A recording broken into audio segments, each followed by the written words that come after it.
Good luck. Top 4 answers on the board. Here we go. Bakit may mga taong ayaw matulog ng hubad?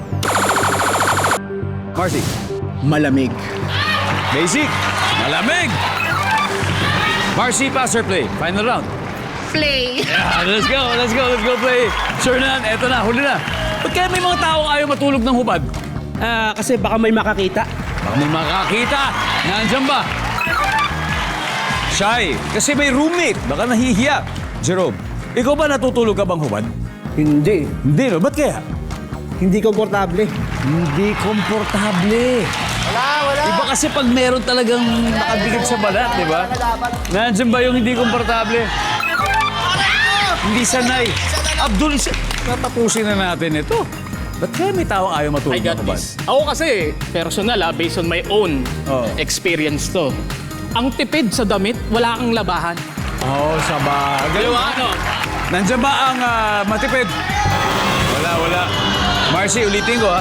Bakit may taong ayaw matulog ng hubad?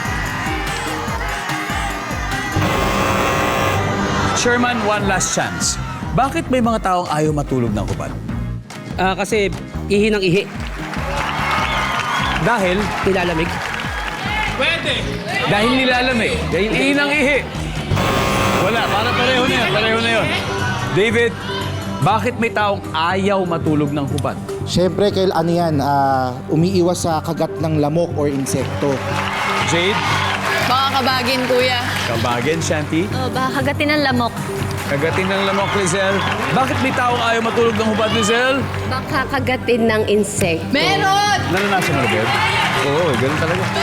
Shernan, Good May mo Baka kayo, kagatin. ang hirap nyo naman. wala, baka kagatin ng kahit ano-ano mga insekto. For the win, nandyan ba yan? Survey said. Boom.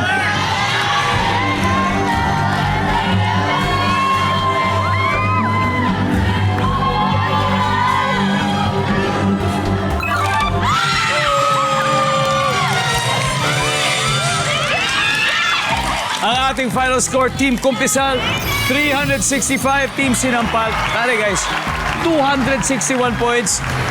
Thank you. Thank you po. Mag-uwi pa rin kayo ng 50,000 pesos. At congratulations, guys, Lizelle. Sino maglalaro sa fast food? Ako at saka si David. It's gonna be Lizelle and David.